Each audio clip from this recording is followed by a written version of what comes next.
अब खाना इसोफेगस से स्टमक जाएगा, लिक्विड स्टमक, स्टमक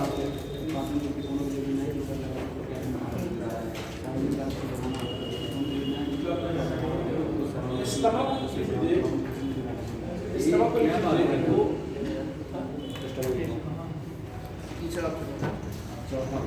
लिख लीजिए। खाना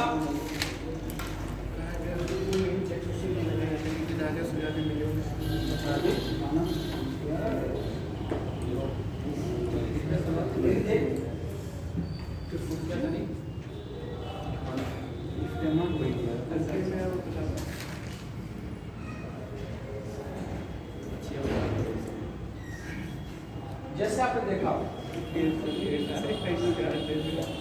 जब खाना यहाँ पे आएगा, या मेरे ख्याल से एंजाइम को भी साथ में लेके चले, देख लीजिए पहले आप दोनों साथ जोड़ के चलेंगे।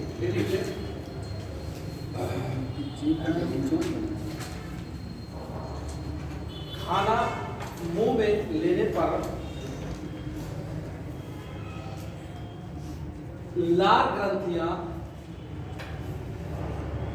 लार का श्रावण करती हैं। लार ग्रंथियां लार का क्या करेंगी? श्रावण करेंगी।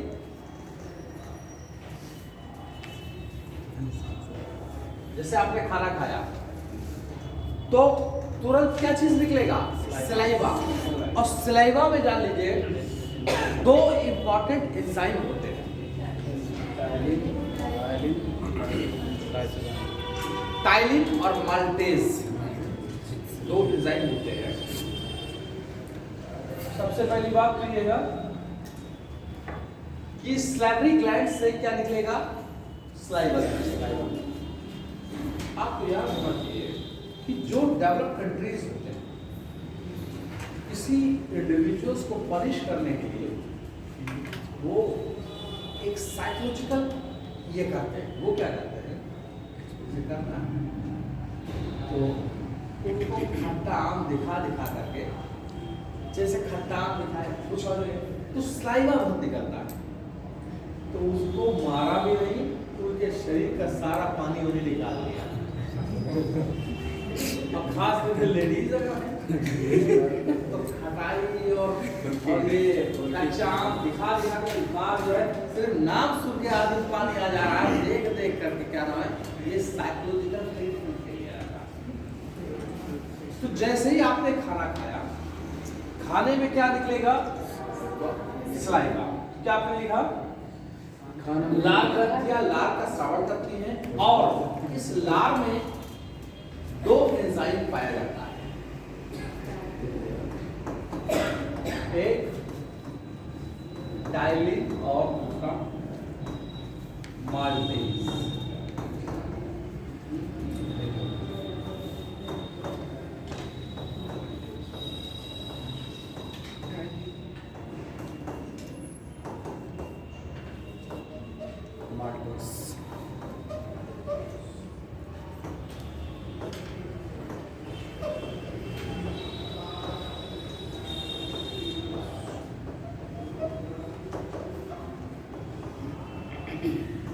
देखो मेरी बात, जहां पर एज आ जाए, एज दैट इज एंजाइम। ठीक है, तो आपने खाना खाया, क्या क्या खाया? प्रोटीन खाया, फैट खाया, कार्बोहाइड्रेट खाया, लेकिन माउथ में जो डाइजेशन होता है वो सिर्फ किसका हो रहा है? पूछा जाता ना कि कई बार कमीशन ने पूछा है खाने का डाइजेशन कहाँ शुरू होता है? माउथ से। अब तक तो ये आया सवाल, पेट सवाल कमीशन को बार-बार आता है, लेकिन अगर पूछ ले कि माउथ में डाइजेशन किस चीज का शुरू होता है? कार्बोहाइड्रेट।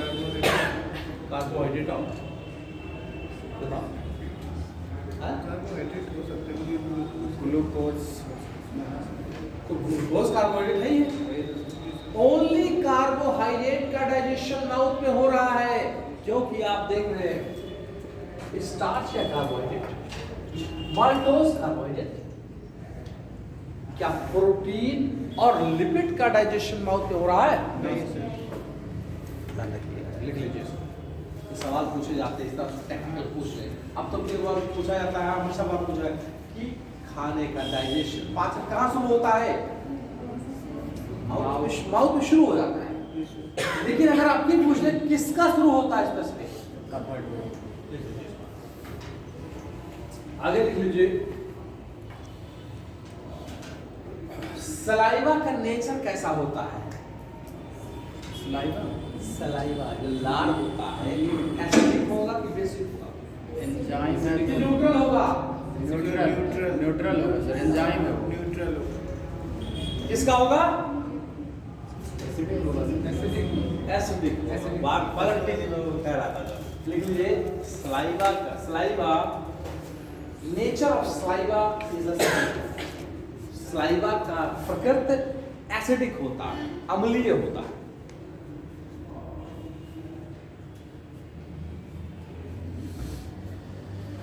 सलाइवा में IgA प्लस लाइसोजाइम होता है।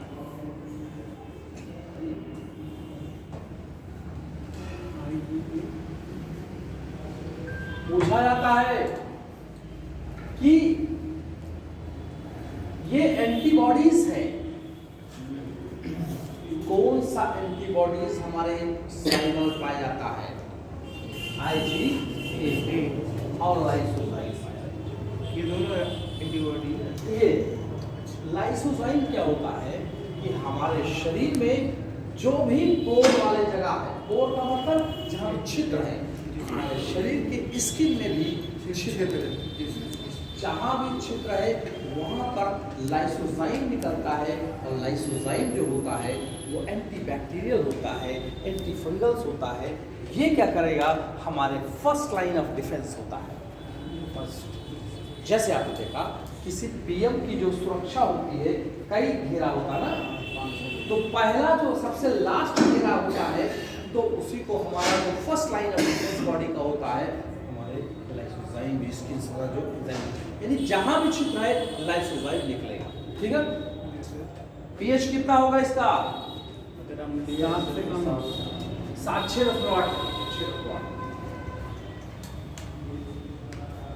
ठीक है।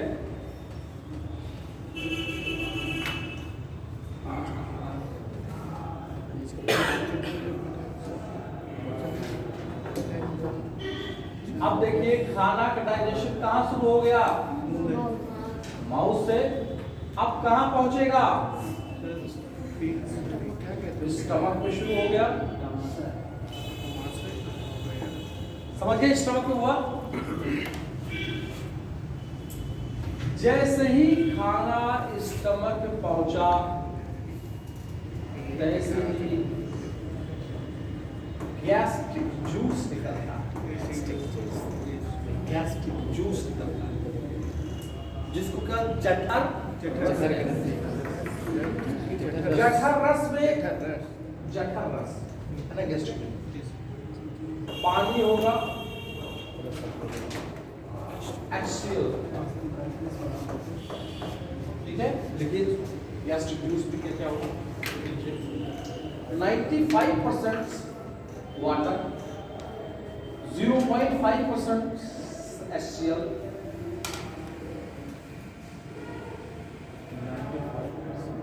पेप्सिन, रेनिन 95% पानी, 0.5% HCl, पेप्सिन, रेनिन और गैस्ट्रिक लाइपेज। पेप्सिन,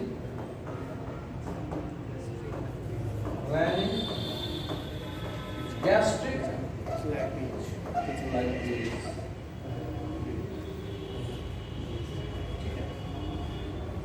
जैसे ही खाना पहुंचा, HCl जो होता है स्ट्रॉन्गेस्ट एसिड होता है, बहुत स्ट्रॉन्ग एसिड होता है। ये हमारा शरीर स्टमक खुद निकालता है, समझ गए, निकालता है। अब देखो होता क्या है, ये जूस निकला, ये एसिड जो है, एसिड क्या करेगा, हमारा एसिड क्या करता है, बैक्टीरिया वगैरह जो होंगे वो सब मार देगा। हमारा खाना जो होता है 5 से 6 घंटा तक, 5 से 6 घंटा तक खाना कहाँ मौजूद रहेगा, इसी स्टमक के अंदर स्टोर रहेगा 5-6। अब देखो HCl जो होता है क्या करता है कि कोई भी देखो, कोई चीज को सड़ाता कौन है, बैक्टीरिया, सड़ाएगा बैक्टीरिया सड़ाएगा। तो HCl खाना सड़ ना जाए स्टमक में, इसलिए बैक्टीरिया जो होता है वो HCl जो होता है बैक्टीरिया वगैरह को मार देता है कि सड़ने गलने से होता है, क्योंकि सड़ जाएगा तो बेकार हो जाएगा।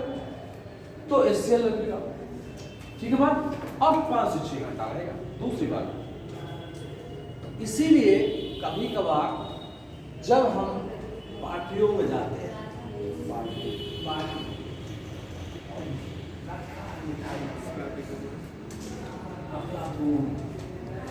जलेबी, लड्डू,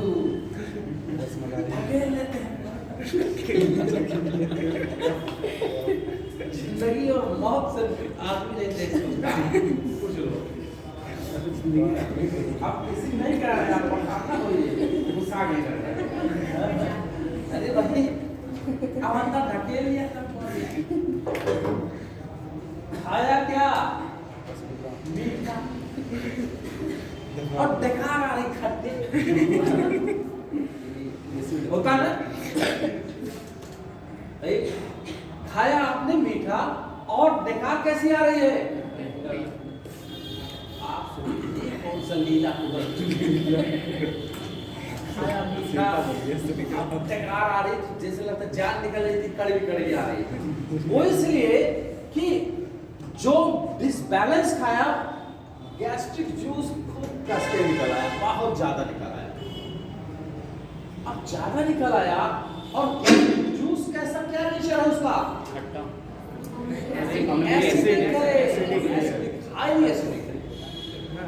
कहते भैया खट्टी खट्टी बेकार आ रही है। अरे बेकार कैसे नहीं है, जिंदगी मौत का तो डरे नहीं, पूरा लखे लिए गर्दन तक पूरा जो है तो आधा किलो जूस निकलेगा नहीं पेट में। आप समझ गए। अब सवाल देखिए, एक सवाल तो ये हुआ खट्टी बेकार का, एक आप क्वेरीज कंप्लीट हो गई। एक्चुअली सारी चीज रिलेशन एग्जाम्स के ओरिएंटेड है, तो जैसे कुछ तो कैसा कहानी जब बताएंगे तो याद रहेगा आपको। दूसरी बात, आपके पेट में गया एसिड है, अरे भाई जाएगा इसमें कुछ दिक्कत है, एसिड है, एसिड का मतलब तेजाब, तेजाब, तेजाब किसी चीज को कभी तो बर्न हो जाता है कि नहीं। समस्या ये होती है कि जब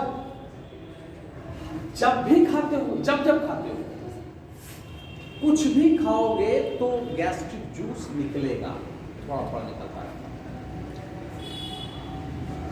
ये स्टमक की दीवारों को छेद क्यों नहीं करता, सवाल पूछा जाता ना, स्टमक की दीवारों क्या हुआ। अरे सबके पास स्टमक है, परेशान ना हो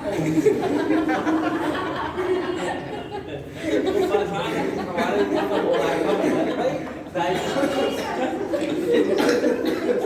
सबका होगा ये। अब देखिए, अब सवाल उठता है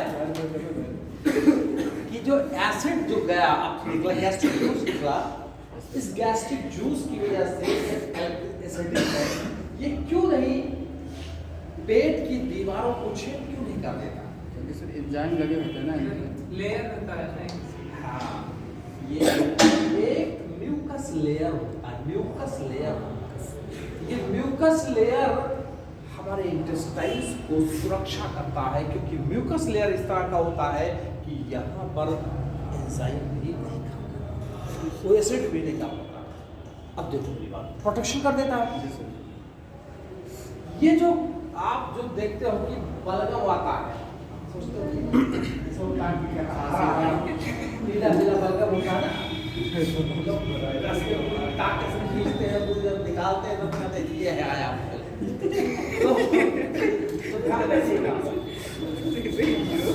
कोई और चीज नहीं है, ये हमारे स्टमक की जो म्यूकोसा वही का निकला हुआ हिस्सा है। कहते हैं ना पेट से निकल रहा है ना, पेट से और कहां से निकलेगा। जब दीवारों जो हमारी दीवार होती है, ये जो लेयरिंग्स होती है, ये जो प्रोटेक्शंस देती है, यही प्रोटेक्शन इरोड होती है, क्योंकि बैक्टीरिया जुकाम हो गया, नज़ला हो गया, तो जो बलगम निकलता है वो बैक्टीरिया उसे फाइट करने से तो वहाँ पर ये निकलते हैं, तो वही बलगम होता है। तो कहीं आसमान से नहीं बलगम आता है, आपके ही शरीर का बलगम है वो प्रोटीन होती है। पहली बात ध्यान रखना। क्यों नहीं इरोड होता है, क्यों नहीं छेद होता है, क्लियर हो गया बात? क्योंकि म्यूकोसा की लेयर होती है। सवाल होता है तो आप सीधे रहो, म्यूकोसा का लेयर होती है। दूसरा म्यूकस, म्यूकस का मतलब बलगम नहीं। अब देखो मेरी बात, कभी कभी आदमी के कहते हैं कि इंसान के अल्सर हो गया है, अल्सर लिम्फ नोड क्या होता है? लिम्फ नोड जो बढ़ता है। लिम्फ नोड का मतलब होता है जहाँ पर लिम्फ का फॉर्मेशन होता है। लिम्फ का मतलब लिम्फोसाइट WBC का फॉर्मेशन होता है, ठीक है, वो जो हमारे इम्यून सिस्टम को मजबूत करता है, ठीक है, इम्यून सिस्टम लिम्फ नोड। अच्छा मेरी बात सुनो,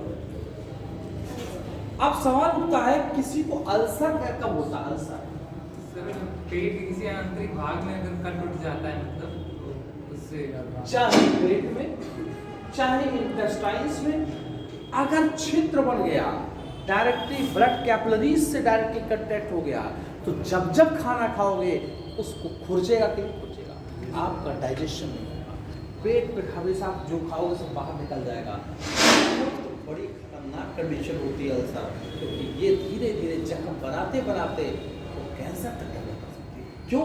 क्योंकि बात यह है आप पेट में है, यानी कोई भी चीज खा रहे हो जाएगा तो वहाँ गलेगा, पूछेगा, यहाँ पर जो है वाले इस इंटेस्टाइन में है तो गंदगी ही तो सब भरा पड़ा हुआ है, ये सब उसको बार बार पूछेगा। ध्यान दीजिएगा, क्यों डॉक्टर कहते हैं कि समय समय पर खाया करो, समय पे खाओ, टाइम टाइम देखिए मसला ये होता है। जब बार बार जब आपको खाओगे तो जब खाओगे तब क्या निकलेगा, और जब गैस्ट्रिक जूस बार बार निकलेगा तो वो जूस जो था, जूस किस तरह का है, एसिडिक है, वो जब ज़्यादा क्वांटिटी में हो जाएगा तो वो जूस आपके इंटेस्टाइन्स की वॉल को इरोड कर सकता है, और इरोड जब करेगा तो क्या बन जाएगा, अल्सर बनने का खतरा होगा। इसीलिए जो लोग ज़्यादा इरेगुलर खाते हैं, गलत तरीके खाते हैं, बार बार खाते हैं, उनके अल्सर होने की चांसेस ज़्यादा। जो लोग चाय बहुत पीते हैं, जो लोग पुड़िया बहुत खाते हैं, जो लोग अल्कोहल खाते हैं, जो लोग चिंगम खाते हैं, ये सारी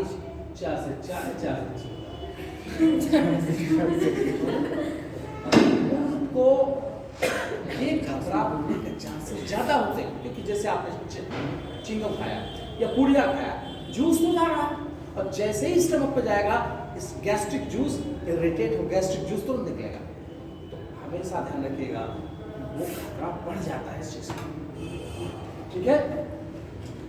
तो ज़्यादा खाना, इरेगुलर खाना हमें अल्सर का खतरा होता है।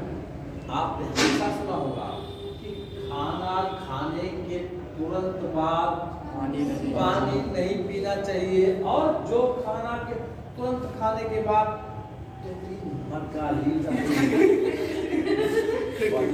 तो यहाँ तक तो पूरा खाना है।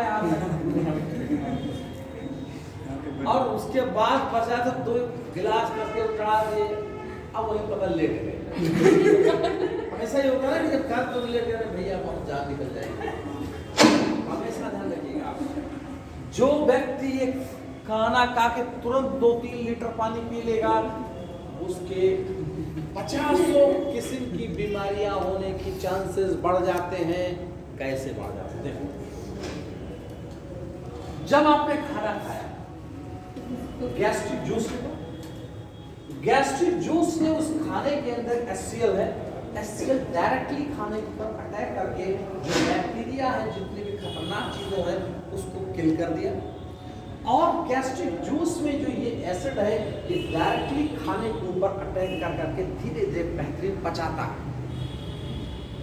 अब खाना खाया, जैसे ही खाना आपने तो कस के मिला है तो कस के स्पीड से खा रहे हैं, जूस भी आधा किलो निकाल दिया है और 1 लीटर पानी पिया, वो जूस सीधे निकल के बाहर आ गया, जूस बचा ही नहीं। तो जो जूस नहीं बचेगा तो खाने का डाइजेशन। अब देखिए जैसे होता है जब आपने खाना खाने के बाद तुरंत यहाँ पानी पी ले 2-3 लीटर, तो जैसे कचरा होता है, जैसे कहते हैं गाँव कनई कहते हैं, कनई कचरा पूरा ऐसे जमा हुआ है, कीचड़, जिसे कीचड़ बोलते हैं, कीचड़ और एक बेहतरीन खाने का स्टफ अगर रहेगा तो डायरेक्टली यहाँ के जो HCl उसको धीरे धीरे करके पचा देगा बढ़िया, और डाइजेशन प्रॉपर न्यूट्रिएंट्स मिल जाएगा। अब आपने पानी पी लिया, जूस तो बाहर निकल गया ना, तो काम कहाँ से होगा? इसीलिए जो व्यक्ति खाना खाने के बाद 1 घंटा तक नहीं पीते हैं हेल्थ, और जिसने लगातार जैसे खाना खाया पानी पिया, हजारों तरह की बीमारियों को इनवाइट, थोड़ा तो पीना ही पड़ेगा। हाँ थोड़ा पी लीजिए, इस तरह से पीजिए कि आपके जो फंसा वसा मान ले यहाँ पर किसी सांस ले लगे कि यहाँ तक पहले ढकेल दिया है, अब पिया आपने थोड़ा सा साल होकर नीचे चला गया, ढीला हो गया चला गया। आपको इतना करना है कि यहाँ तक शरीर से पहुँचा, लेकिन इसका जूस को बाहर नहीं निकाला है। पी लोगे तो निकलेगा, निकल जाएगा, तो ध्यान रखिएगा ये चीज होगी। तो अब लिखिए, समझ में आए? 2 बात है।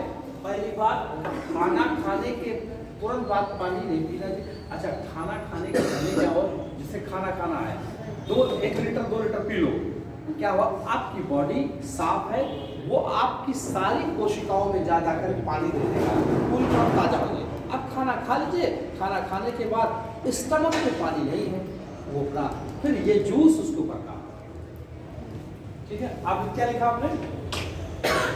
बलगम किसका होता है? ग्लूकोसा, ठीक है। ज्यादा आप जूस निकलेगा तो क्या बनने का खतरा रहेगा?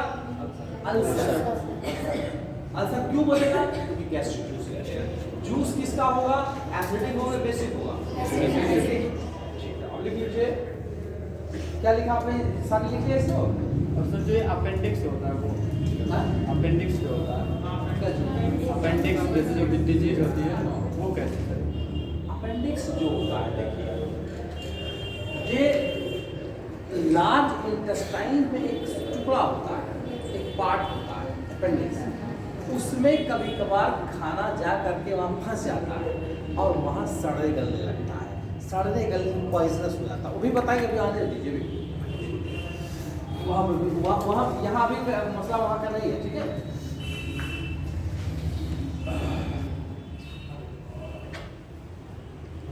ठीक है, अब लिख लीजिए, क्या लिखा आपने? म्यूकोसा लेयर से स्टमक को बचाता है, ठीक है। बलगम क्या है? म्यूकस मेम्ब्रेन से टुकड़े निकले हुए पार्ट है। उल्टी सदैव स्टमक से ही होती है, उल्टी जो है यहाँ से, समझ में? लिख लीजिए। और सर जो हेपेटाइटिस बी वगैरह होता है वो डिजीज लिख लीजिए।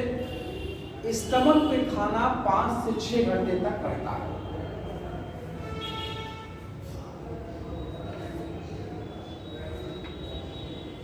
देखिए चिंगम, गुटखा, चाय, चिंगम, गुटखा, चाय आदि के लोगों में, चिंगम, गुटखा, चाय आदि से लोगों में एसिडिटी ज्यादा होती है। चिंगम, गुटखा, चाय से क्या ज्यादा होगा? एसिडिटी क्यों ज्यादा होगी? जब जूस चिंगम खाओगे ये गैस्ट्रिक जूस निकलेगा, एसिडिटी होगी। ठीक है बात, आगे लीजिए। जूस, गैस्ट्रिक जूस को सिक्रीट करने के लिए कौन सा ब्रेन का हिस्सा स्टिमुलेट करता है? Medulla oblongata. लिख लीजिए, medulla oblongata, medulla oblongata, medulla oblongata gastric juice को सिक्रीट करने के लिए, गैस्ट्रिक जूस को सिक्रीट करने के लिए उद्दीपित करता है। ठीक है,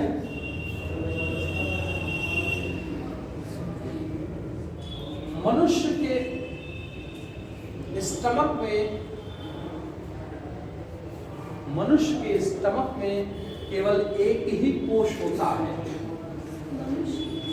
स्टमक में केवल एक ही कोश होता है। क्या? जैसे एक ही कोश होता है, एक पूरा कोश होता है। जैसे जुगाली करने वाले के 2, 4 और कोश होते इस तरह के। देखिए जुगाली करने वाले जंतु में कई चैम्बर का बना होता है। जुगाली करने वाले जंतु के स्टमक कई चैम्बर का बना होता है। कोस या कोस कह रहे हैं सर? कोश, कोस ना वही। चैम्बर कोश कहते हैं। ठीक है, शाकाहारी में 4 चैम्बर होते हैं। जुगाली का रूमिनेंट्स, रूमिनेंट्स जुगाली करते हैं, जैसे खाना खाया अब बार बार उसको कर रहे हैं वो चीज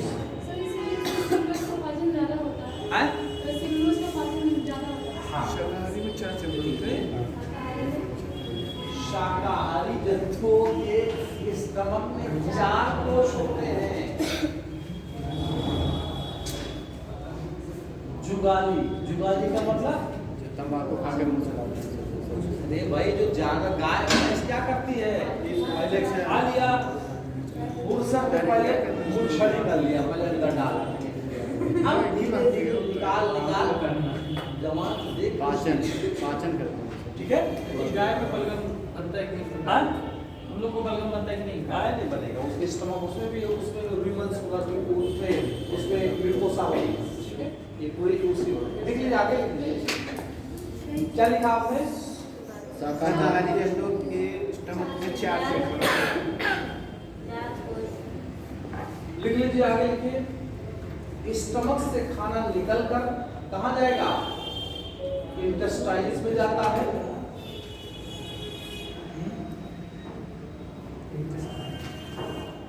स्टमक से खाना निकल करके स्मॉल इंटेस्टाइन में जाएगा, जाएगा ना? लिख लीजिए, स्मॉल इंटेस्टाइन्स शरीर की सबसे बड़ी संरचना है।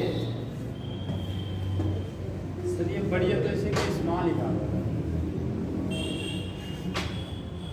स्मॉल एक्चुअली एरिया जैसे होता है ना, सिर्फ इतना फोल्डिंग होता है, वो छोटा लगता है।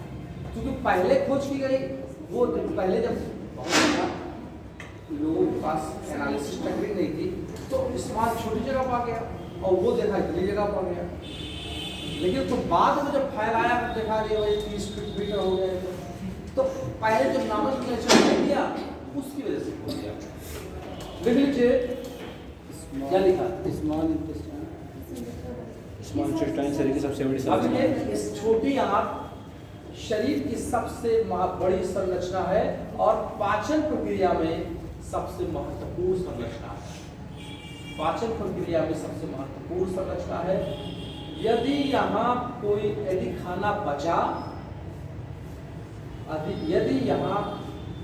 खाना नहीं पचा तो फिर नहीं पचेगा। ठीक है,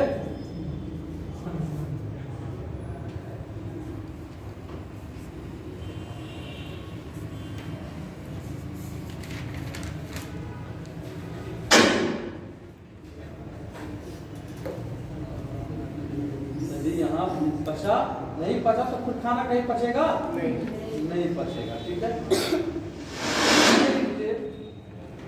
दिस वाज इंटरेस्टिंग।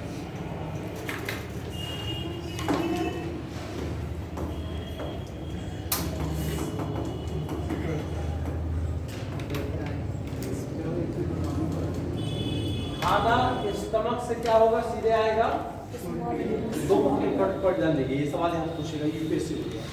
खाना जैसे ही स्टमक पे आएगा, उस वाले इंटेस्टाइन में आएगा, तो यहाँ का नेचर कैसा है, जैसे ही आएगा डिओडिनम की दीवारों से तुरंत जैसे ही आएगा, यहाँ की दीवारें 4 हार्मोन का स्प्रेड करता है।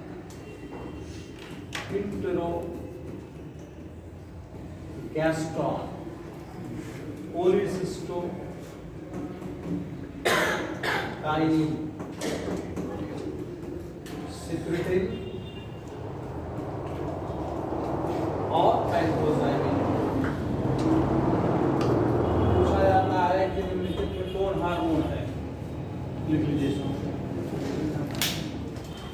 इंटेरोगैस्ट्रॉन, कोलिसिस्टोकाइनिन, सिक्रेटिन, पैंथोसाइनिन। खाना यहाँ से 5 से 6 घंटे के बाद यहाँ आएगा, और जैसे ही यहाँ पे आएगा इसकी दीवारें इरिटेट होंगी, तुरंत क्या करेगी, 4 हार्मोन का सीक्रेट करेगी।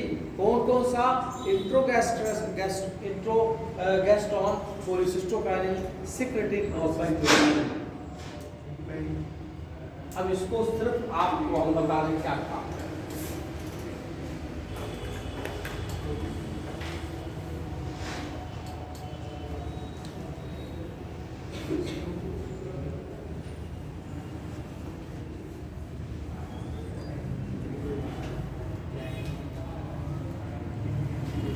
क्या हार्मोन निकला, 4 हार्मोन। देखो अब मेरी बात, काम क्या है।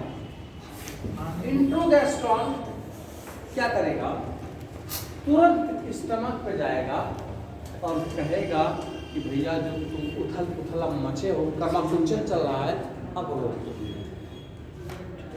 जैसे ही खाना यहाँ पे आएगा, ये हार्मोन क्या करेगा, स्टमक पास जाएगा, कहेगा जो कर्माकुंचन हो रहा है उसको रोक। दूसरा क्या करेगा, कोलिसिस्टोकाइनिन, ये तुरंत क्या करेगा, हार्मोन लीवर के पास जाएगा और लीवर से कहेगा तुम अपना जूस निकालो। और लीवर का जूस क्या है, बाइल जूस। बाइल जूस पे फाइनली यहाँ पे मिल जाएगा, क्योंकि जूस ही तो तुरंत ही क्या करेंगे, डाइजेशन कराएंगे। सिक्रेटिन है, देखिए सिक्रेटिन क्या करेगा, तुरंत ये किसके पास जाएगा, तुरंत यहाँ पर एक पैंक्रियास ग्लैंड है, इससे कहेगा पैंक्रियाटिक जूस निकाल दो दिया तुम्हारा। और पैंक्रियाटिक जूस यहाँ तुरंत निकलेगा। और पैंक्रियाटिक जूस जो होता है वो पूछा जाता है किस जूस को कंप्लीट जूस कहते हैं, लिख लीजिए। पैंक्रियाटिक जूस को कंप्लीट जूस कहते हैं, लिख लीजिए। अभी बताओ क्यों कंप्लीट जूस कहते हैं। पैंक्रियोसाइनिन कहता है ये तुरंत जाएगा, ये भी पैंक्रियास के पास जाएगा। ये पैंक्रियास से कहेगा कि तुम जूस के साथ लिक्विड पार्ट बहुत ज्यादा निकालो। पहली बात, डाइजेस्टिव सिस्टम में पूछेगा निम्नलिखित पे कौन हार्मोन है, तो कौन कौन से हार्मोन हो गए, इंटेरोगैस्ट्रॉन, कोलिसिस्टोकाइनिन, सिक्रेटिन, पैंक्रियोसाइनिन। ये क्या करेगा, वो लीवर नहीं, स्टमक के पास जाएगा, जो स्टमक में हमेशा कर्माकुचन हो रही है इनको रोक दो स्टमक पर। दूसरा ये क्या जाएगा, कहाँ जाएगा, लीवर में, और ये कहेगा कि अपना जूस निकालो, जूस निकाल के यहां डालो। सेक्रेटरी क्या करे, कहां जाएगा, पैंक्रियास में जाएगा, और पैंक्रियास से कहेगा अपना एंजाइम निकालो। पैंक्रोजाइमिन जो जाएगा वो क्या करेगा, वो अपना समझ रहे हो क्या सर लास्ट वाला क्या बोल रहे हैं सर? देखिए ये दोनों इस पे जाएंगे, पैंक्रियास के पास। पैंक्रियास से कहेगा अपनी विटामिन वो सब जो एंजाइम निकालिए।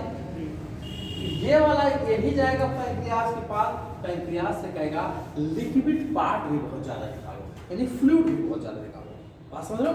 तो दोनों ये दो का किसको स्टिमुलेट करेंगे, उद्दीपित करेंगे, सर ये किसको करेगा, लीवर, और ये क्या करेगा, पेट कर्माकुंचन।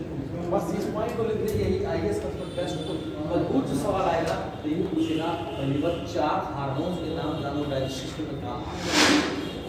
ठीक है, नहीं समझे तो ठीक उसको लिखो।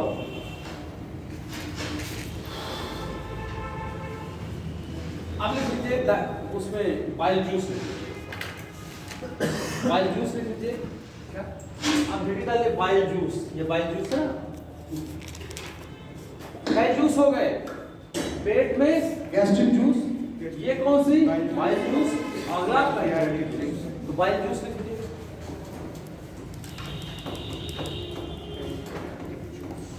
बाइल जूस, बाइल जूस में लिख लीजिए बाइल जूस में लिखिए। सबसे पहली बात, बाइल जूस में कोई भी एंजाइम नहीं पाया जाता। पहला पॉइंट, ये सवाल बहुत फेवरेट है कि बाइल जूस में कौन सा एंजाइम पाया जाता है। 3 एंजाइम लिख देगा और 1 लिख देगा नन ऑफ द अबव। तो क्या बताओगे, नहीं पाया, जूस नहीं पाया जाता। लिख लीजिए बाइल जूस में, बाइल जूस, कोई एंजाइम नहीं पाया। हाँ बाइल जूस भी बोलते हैं, लेकिन बाइल जूस डाइजेशन में मदद करता है।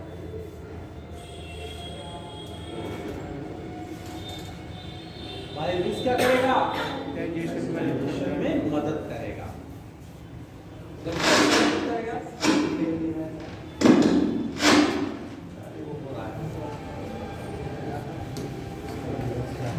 जैसे प्रोटीन को तो एंजाइम क्या करेगा, तोड़ देगा, अमीनो एसिड बन जाएगा। कार्बोहाइड्रेट को ग्लूकोज, लेकिन फैट को जो है, फैट को डायरेक्ट फैटी एसिड में नहीं तोड़ पाता है। तो क्या होता है, जो बाइल साल्ट होता है, इसी जूस में बाइल साल्ट होता है, ये बाइल साल्ट जो होता है ये फैट का मॉलिक्यूल्स मान लीजिए इतना बड़ा है, ये क्या करेगा, बाइल का साल्ट जो है ये छोटे छोटे अणुओं में तोड़ देगा।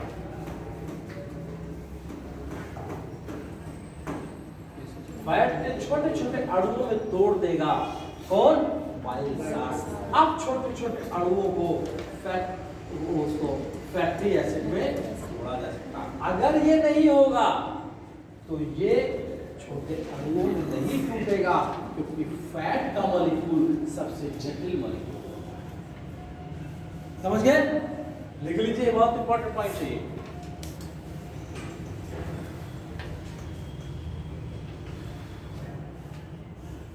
सर एक बाइल साल्ट तो और क्या होता है, बाइल जूस, बाइल साल्ट होता है, बाइल पिगमेंट होता है।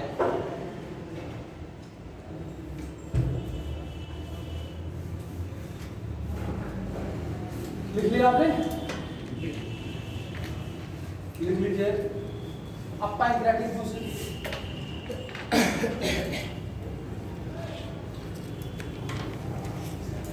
पैंक्रियाटिक जूस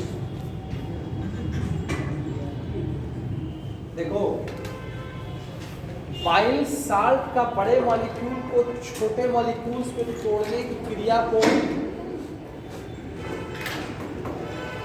इमल्सिफिकेशन कहा जाता है। इमल्सिफिकेशन कई बार पूछा है।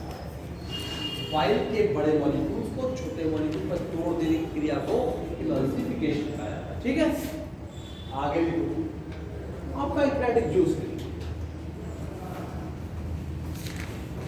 पैंक्रियाटिक जूस, चलो पैंक्रियाटिक जूस रिपोर्ट क्या है। पहली बात, इस जूस का नेचर कैसा होगा, कौन बताएगा?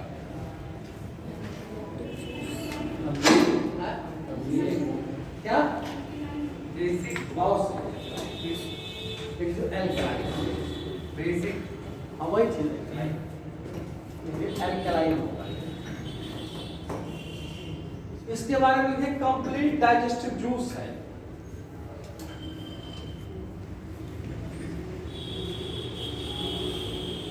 क्यों कंप्लीट डाइजेस्टिव जूस है? क्योंकि इसके अंदर कार्बोहाइड्रेट को, प्रोटीन को और फैट को सभी को डाइजेस्ट करने वाला, सभी को डाइजेस्ट करने वाला एंजाइम पाया जाता है। समझ गए बात? यह इस जूस में तीनों क्लास के फूड को डाइजेस्ट करने के लिए एंजाइम पाए जाते हैं, इसीलिए इसको कंप्लीट डाइजेस्टिव जूस कहते हैं। कई बार सवाल पूछा है, कंप्लीट डाइजेस्टिव जूस किसको कहते हैं? Gastric juice, bile juice, pancreatic juice, intestinal juice. Intestinal juice तो क्या बताओगे? यही कंप्लीट डाइजेस्टिव जूस होगा।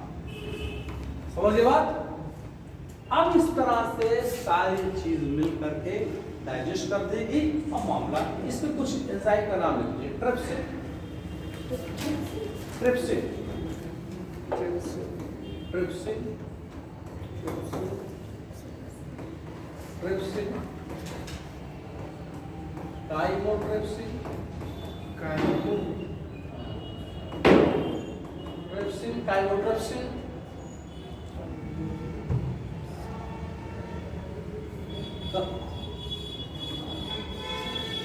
और लिख लीजिए एमाइलेज,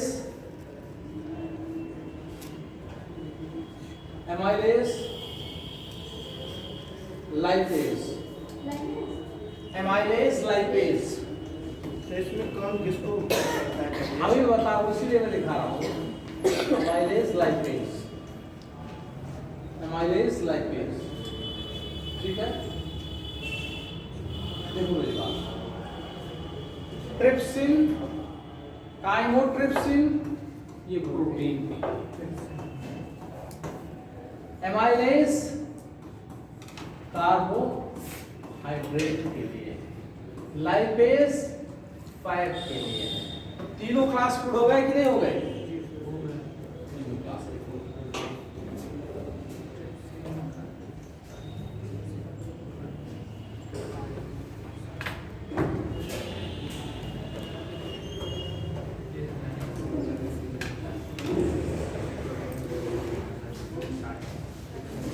ठीक है, लिख लीजिए लार्ज इंटेस्टाइन, लिख लीजिए लार्ज इंटेस्टाइन सीकम के पार्ट, सीकम के बगल में एक अपेंडिक्स पाया जाता है। अपेंडिक्स सीकम के बगल में। ठीक है, लिख लीजिए सीकम, सीकम, सीकम, सीकम के बगल में अपेंडिक्स पाया।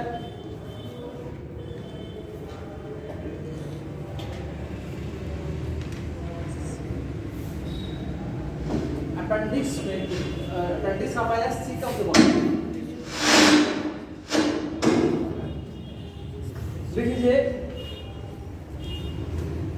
शाकाहारी नहीं, सीक अपेंडिक्स के बारे में लिखिए, ये वेस्टिजियल ऑर्गन है। वेस्टिजियल का मतलब अवशिष्ट अवशिष्ट ऑर्गन है। ये अवशिष्ट अंग है। हाँ।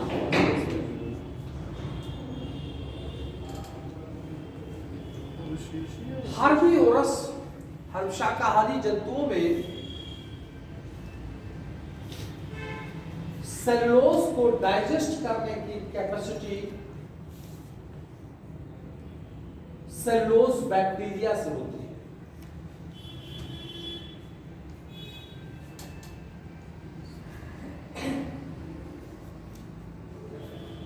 सेलुलोज को डाइजेस्ट करने की कैपेसिटी सेलुलोज बैक्टीरिया से होती है।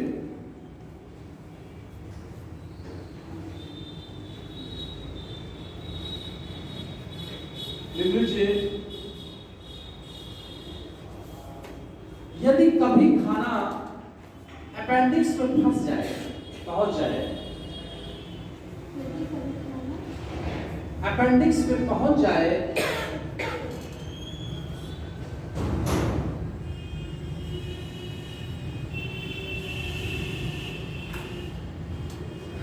तो खाना सड़ जाता है और उसे ऑपरेशन से निकाल दिया जाता है। ऑपरेशन से निकाल दिया जाता है,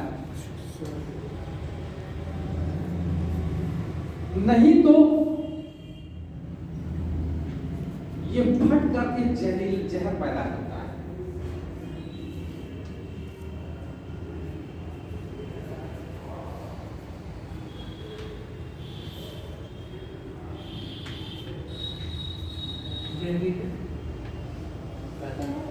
ठीक है, हम पैदा करता है।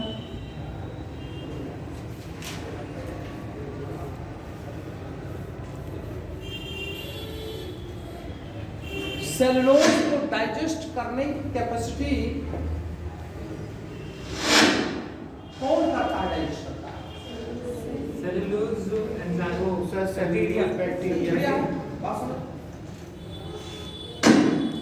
अब देखिए ये मनुष्य के अंदर ये जो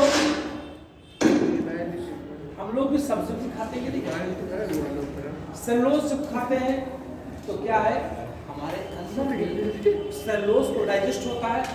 तो कौन करेगा? इसी अपेंडिक्स के अंदर जो बैक्टीरिया होते हैं वही जो है उसको डाइजेस्ट करते हैं। ठीक है, कभी कभार यहाँ खाना डायरेक्टली पहुंच जाकर सड़ने गलने लगता है तो इसको हटा दिया जाता है। ठीक है, आगे लिख लीजिए खरगोश वाला आप जान ही गए हो।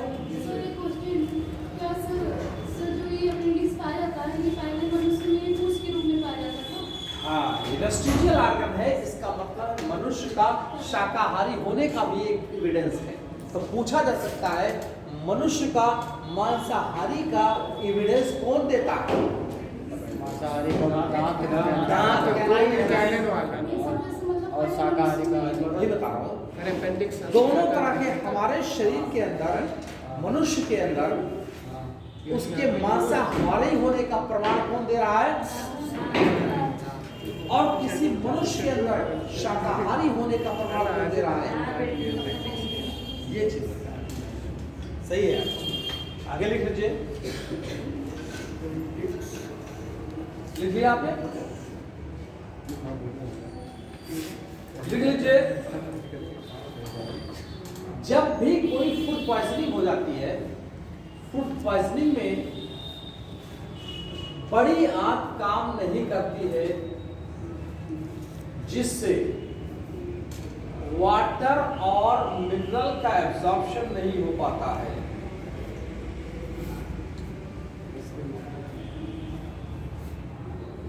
वाटर और मिनरल का एब्जॉर्प्शन नहीं हो पाता है। फूड पॉइजनिंग में लार्ज बड़ी आंत काम नहीं करती है जिससे वाटर और मिनरल का अवशोषण नहीं हो पाता है और बॉडी से वाटर और मिनरल बाहर चला जाता है और बॉडी कमजोर हो जाती है।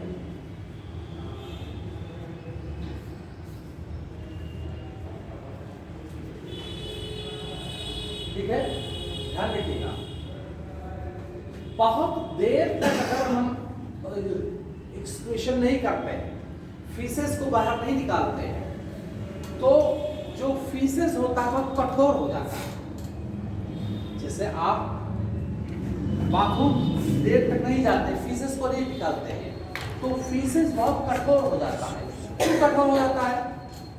पानी वाटर का, क्योंकि लार्ज इंटेस्टाइन में फीसेस से बहुत सारे पानी को निकाल लिया जाता है, एब्सॉर्ब हो जाता है, जिससे ये बहुत ज्यादा कठोर हो जाता है। ठीक है, आगे लिख लीजिए।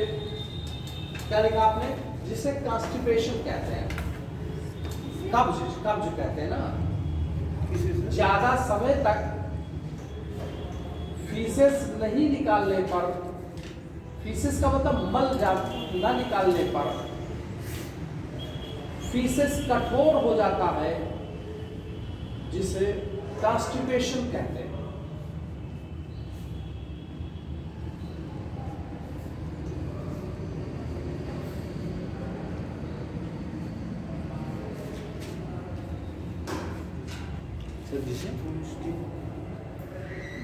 अब देखिए, कुछ लोगों के अंदर लार्ज इंटेस्टाइन है ना, सीकम, कोलन और रेक्टम। रेक्टम का बाहर निकला हुआ पार्ट क्या है? एनस। कभी कभार लोगों को यह होता है कि इतना ज्यादा फीसेस हार्ड हो जाता है, जिसकी वजह से जो यहाँ पर ब्लड कैपिलरीज हैं ये बाहर आ जाती हैं, बाहर आने लगती हैं और फीसेस को बाहर निकालने के समय ब्लीडिंग के साथ ब्लीडिंग होती है, जिससे क्या बोलते हैं? बवासीर कहते हैं ना, ये तो बोला जाता है। तो लिख लीजिए, कुछ लोगों की लार्ज इंटेस्टाइन्स में, इंटेस्टाइन की, कुछ लोगों के लार्ज इंटेस्टाइन की ब्लड वेसल यानी रुधिर वाहिनियां बाहर आ जाती हैं,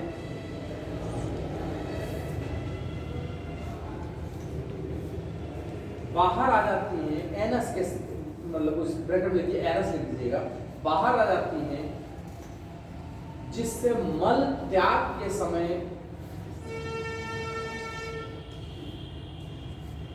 ब्लड वेसल से, रुधिर वाहिनियों से ब्लड बाहर निकलता है। इसी को पाइल या बवासीर कहते हैं।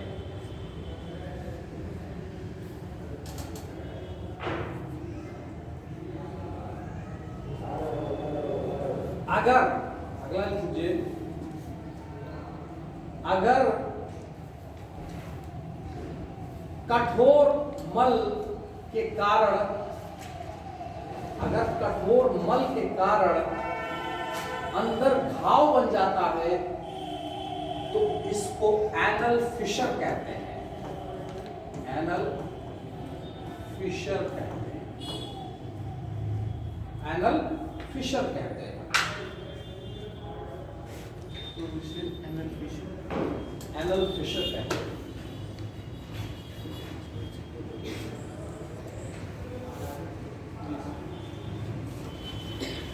ठीक है, अगला लिखिए। एनल फिशर हो गया, पाइल्स मालूम हो गया क्या है। ठीक है, अब लिख लीजिए बैरियाटिक सर्जरी। बैरियाटिक सर्जरी,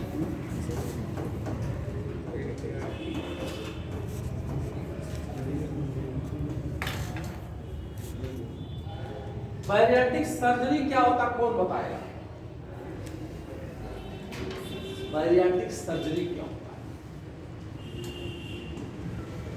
होता क्या? कुछ लोग बहुत ज्यादा खाते हैं, 20-25 पूरी मार देने वाले। सख्त लग जाओ तो हार जाओ। 10-20 ऐसे लोग चले जाए कि शादी ब्याह में तो आदमी बेइज्जत हो जाए। होता है ना हर जगह में कुछ लोग। तो हमेशा क्या होता है, ये जो खाना जाता है तो कहाँ जाएगा? स्टमक ही में तो जाएगा। इस सर्जरी में क्या करेंगे, ऑपरेशन से इसका स्टमक का साइज छोटा कर, खाओ कहाँ जाएगा? जगह ही नहीं रहेगा, तब कहाँ जाएगा? समझो?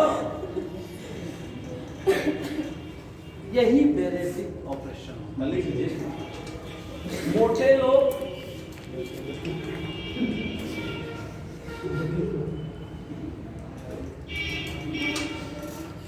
जिन लोगों का शरीर हैवी या मोटा हो जाता है,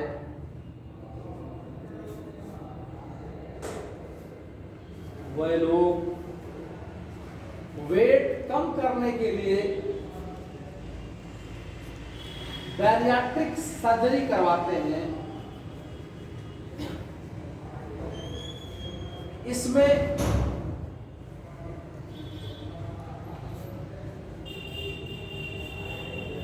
स्टमक को छोटा किया जाता है, जिससे व्यक्ति कम खाएगा और बॉडी वेट बैरियाट्रिक सर्जरी हो गई आपको। ठीक है,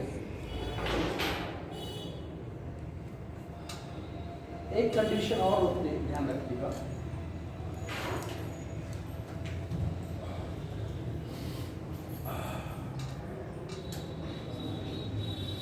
हार्निया क्या होती है, समझते जाते? Hernia, hernia, hernia, hernia. देखो ऐसा होता है कि मेल्स के अंदर, देखिए बायोलॉजी है, बहुत आराम से पढ़िए सब चीजें, इसमें कोई आपको नहीं है। हमेशा जो होता है सवाल से पूछे जाते हैं, मेल्स का जो टेम्परेचर होता है और जो मेल के अंदर जो गोनेट्स होता है, टेस्टिस, देखिए गोनेट्स दो होते हैं, एक फीमेल्स के ओवरी और मेल्स के यही तो होता है। अब देखिए क्या है मसला, मेल का जो टेस्टिस होता है वो पेट के अंदर स्टमक में नहीं होता। समझ रहे हो क्यों? मेल्स के अंदर जो टेस्टिस के अंदर स्पर्म बनता है, उसका बनने का सुटेबल कंडीशन जो होता है, जो बॉडी का टेम्परेचर होता है उससे 2 डिग्री कम चाहिए। जो बॉडी का टेम्परेचर होता है, उस बॉडी के टेम्परेचर से 2 डिग्री कम टेम्परेचर होगा, तभी जो है स्पर्म का बेहतर फॉर्मेशन होगा। इसीलिए प्रकृति ने टेस्टिस को एक थैली में रखता है जिसका नाम स्क्रोटल सैक होता है। जैसे ये स्क्रोटल सैक है, ठीक है। हमेशा सवाल कई बार पूछा गया है स्क्रोटल सैक में क्यों किया था, तो बॉडी का टेम्परेचर से 2 डिग्री सेंटीग्रेड इसका टेम्परेचर क्या होगा, माइनस। सवाल पूछा जाता है। ये बॉडी, ये पूरी चीज सीधे हमारे पेट से जुड़ी हुई है। ये यहां पर जाले होते हैं, मिजेंट्रीज, मिजेंट्रीज। कभी कभार ये होता है, ये मिजेंट्रीज रप्चर हो जाती है, खराब हो जाती है, तो कहां चला गया?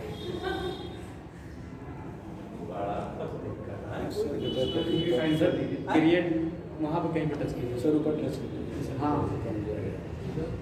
सर सेकंड वाला टच करिए, ऊपर हो जाएगा। सेकंड ऊपर से सेकंड। ठीक है। और टॉपिक विजुअल ये कहां से आ गया है? स्टार्टिंग पेज, स्टार्टिंग पे कैसे जाएगा?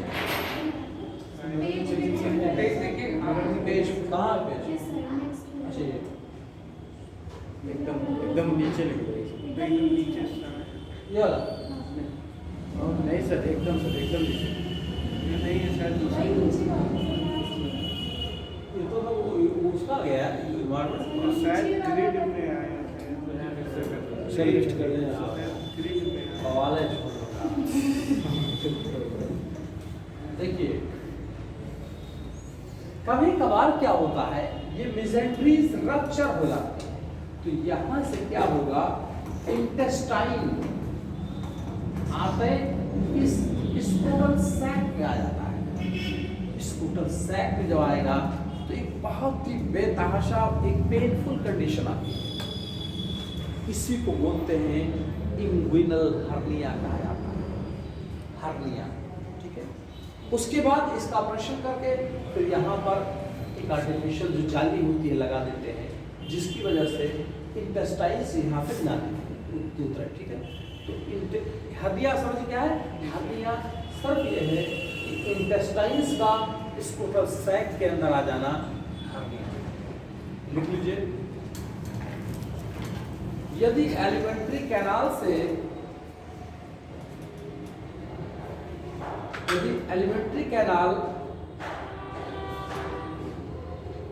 के बढ़ जाने से एलिमेंट्री कैनाल के बढ़ जाने से इस टोटल सैक में, मैंने कहा एलिमेंट्री कैनाल के बढ़ जाने से एलिमेंट्री कैनाल का स्क्रोटल सैक में एंट्री हो जाती है तो हर्निया कहते हैं, हर्निया कहते हैं। समझ गए बात?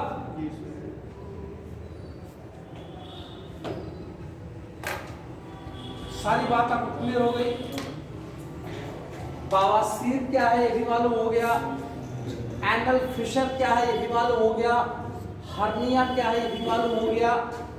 अब देखिए स्टमक का नेचर, का स्टमक में जो मुंह पे नेचर हो कैसा होगा, एसिडिक। स्टमक के नीचे आएंगे तो कहां पे आएंगे, स्टमक में। स्टमक कैसा होगा, एसिडिक। स्मॉल इंटेस्टाइन में कैसा नेचर होगा, बेसिक। डायरेक्टली पैंक्रियाटिक जूस आ गया, समझिए। अब देखिए ये कंप्लीट हो गया। छोटा सा इंट्रोडक्शन हम एक और दे देते हैं, इंडोक्राइन ग्लैंड्स। 15 मिनट कुछ जो चीज बता रहे हैं उसको इस वजह बता रहे हैं कि वो डायरेक्टली यही सवाल आ जाएगा। थोड़ा बेसिक बता देंगे, बाकी बहुत सारे हैं। इंडोक्राइन ग्लैंड,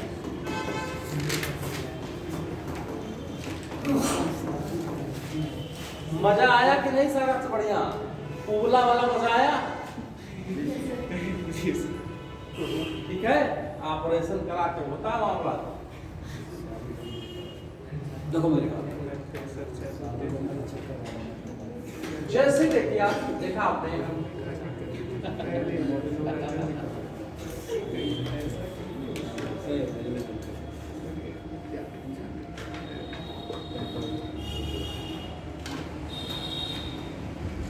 ये मनुष्य है, मान लिया। सबसे पहली बात, इंडोक्राइन ग्लैंड होता क्या? इंडोक्राइन ग्लैंड हमारे शरीर के अंदर सभी अंगों में, सभी अंगों के साथ सभी कार्यों में, सभी अंग के बीच में, सभी के कार्यों के बीच में सामंजस्य बनाने के लिए दो अंग सबसे इंपॉर्टेंट होते हैं, एक नर्वस सिस्टम और एक इंडोक्राइन सिस्टम। समझ? जैसे मैं चल रहा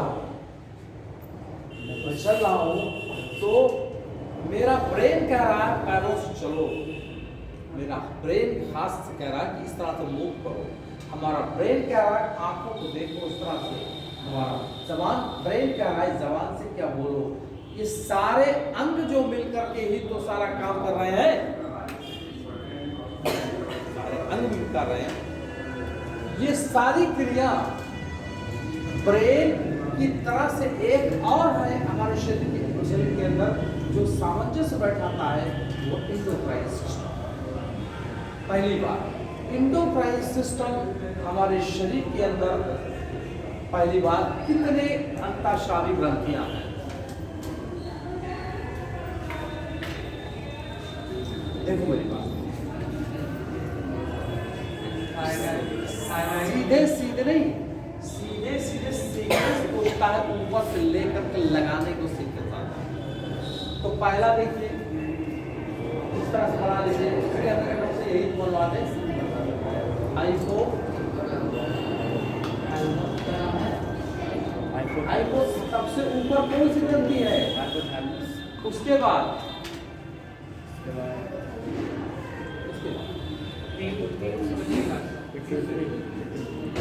किसे मालूम पीलियर पीलियल, यही मैंने कहा सीक्वेंस का बड़ा जाएगा पीलियल। सबसे छोटी के बाद उसके बाद पिट्यूटरी, उसके बाद थायराइड, उसके बाद पैरा,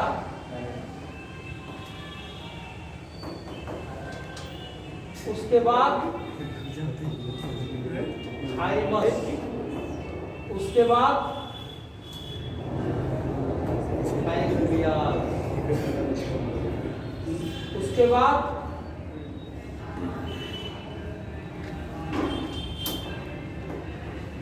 एड्रिनल, उसके बाद गोनेट्स, जस्टिस एंड ओवरी।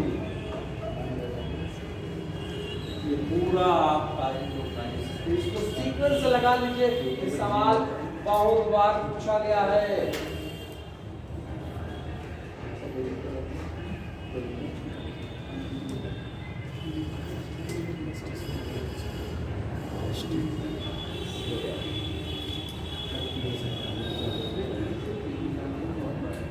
सवाल कई बार पूछा जा चुका है।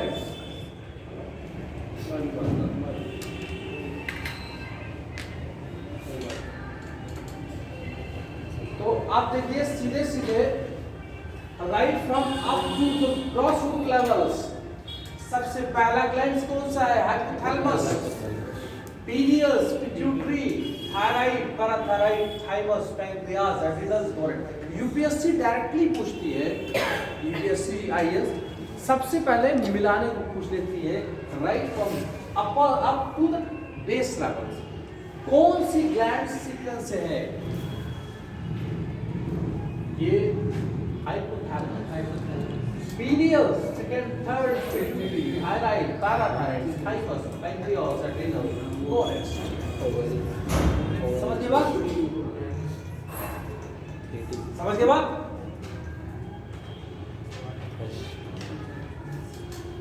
समझ गए बात कि नहीं, नहीं समझ। हमारे शरीर के अंदर अंतःस्रावी ग्रंथियां हैं और अंतःस्रावी ग्रंथियां ऊपर से लेकर शरीर के नीचे तक है। तो यूपीएससी कई बार से डायग्राम बना के पूछता है कि ऊपर से लेकर नीचे तक जो ग्रंथियां हैं उनको सीक्वेंस लगाइए। तो सबसे ऊपर कौन सा है, दूसरा, तीसरा, चौथा,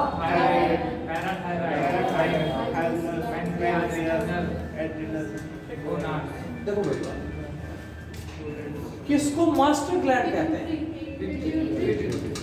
पिट्यूटरी मास्टर ग्लैंड, ठीक है।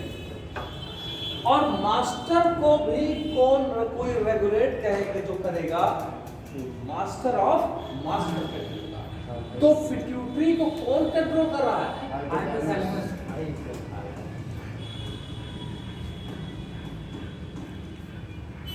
हाइपोथैलेमस किसको कंट्रोल कर रहा है। तो मास्टर को जो मास्टर कंट्रोल करेगा वो क्या होगा, मास्टर ऑफ मास्टर। बस थोड़ा सा ये कर लेते हैं।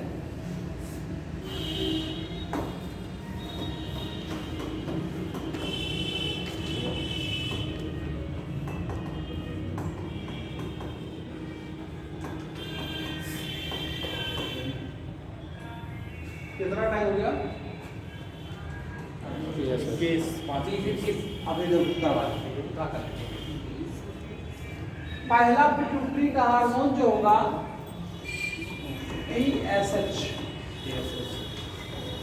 ACTH, FSH, LH, LPH,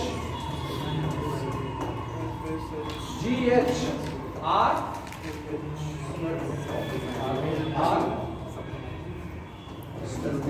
NTH है और तो वो NTH है। हाँ LPH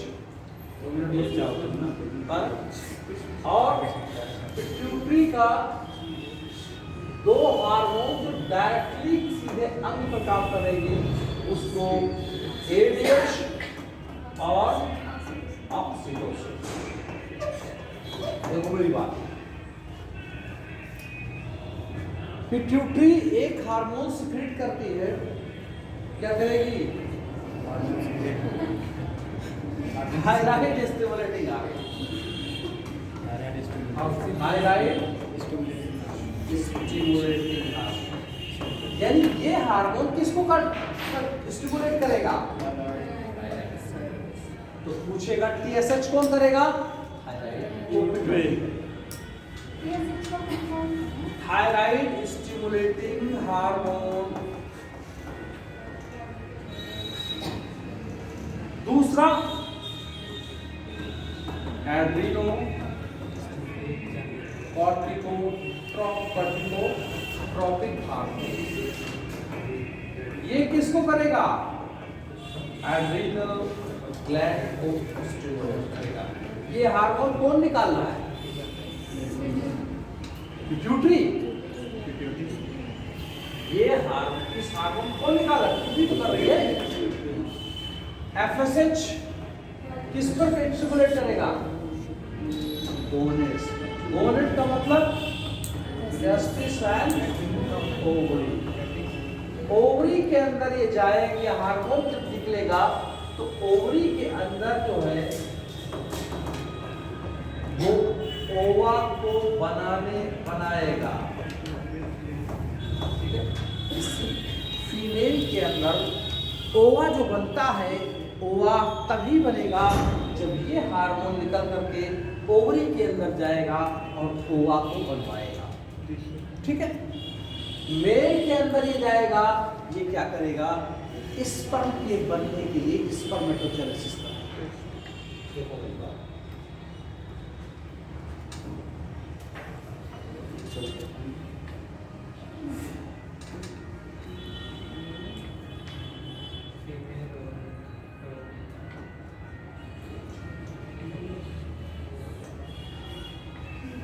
ये देखिए, ये ओवरी है।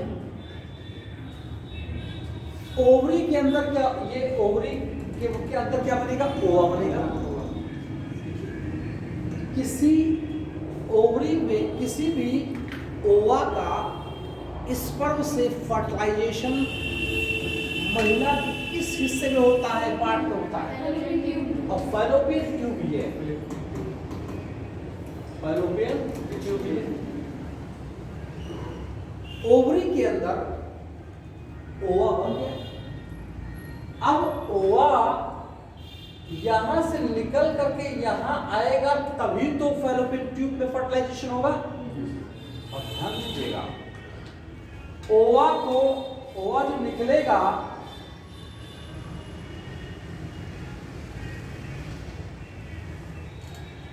इस ओवरी से ओवा निकल कर फैलोपियन ट्यूब में जो आएगा, ये कर आएगा। समझ गए बात? नहीं समझे बात? ये हार्मोन जब पिट्यूटरी से निकलेगा तो ओवा यहां से निकल करके यहां आएगा। इसी को ओवल्यूशन कहते हैं, ओवा का निकलना। LPH माता का बच्चे से जो बॉन्ड होता है, मोहब्बत होती है, ये रहेगा। ग्रोथ हार्मोन क्या करेगा?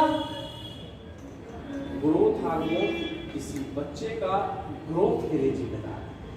अगर ज्यादा निकलेगा, बचपन निकलेगा तो ग्रोथ बढ़ाएगा, कम निकलेगा बहुत होता है। अब क्या करें, टाइम वो नहीं है, नहीं तो ये बहुत अच्छा चैप्टर से मैंने उठाया था। दैट्स व्हाट लेक्चर वाली क्या है आपके साथ MSH मेलानोसाइट स्टिमुलेटिंग हार्मोन। किसी भी शख्स के अंदर, किसी भी व्यक्ति के अंदर जो हमारे मेलानिन पिगमेंट्स होते हैं, इसको मेलानोसाइट स्टिमुलेटिंग। ADH है, ADH क्या है? Anti diuretic hormone. अगर इस की कमी होगी तो हमारे यूरिन बहुत ज्यादा होगा, यूरिन बार बार होगा। ये क्या करता है, किडनी पे जाएगा और किडनी से पानी की निकलने की दर को कंट्रोल करता है। अगर ADH की कमी आ गई, ADH जो है कम हो गया, तो मनुष्य के अंदर यूरिन बहुत ज्यादा होगा। और ऐसे कंडीशन में जब ADH की कमी होगी तो बीमारी को बोला जाता है डायबिटीज इंसिपिडस, यानी बहुत ज्यादा यूरिन का होना। देखिए ये कंडीशन भी कई तरीके से होता है। जैसे कोई व्यक्ति शराब बहुत पी रहा है, कोई व्यक्ति चाय बहुत पी रहा है, कोई व्यक्ति चिंगम बहुत कर रहा है, तो ऐसे कंडीशन में क्या होगा कि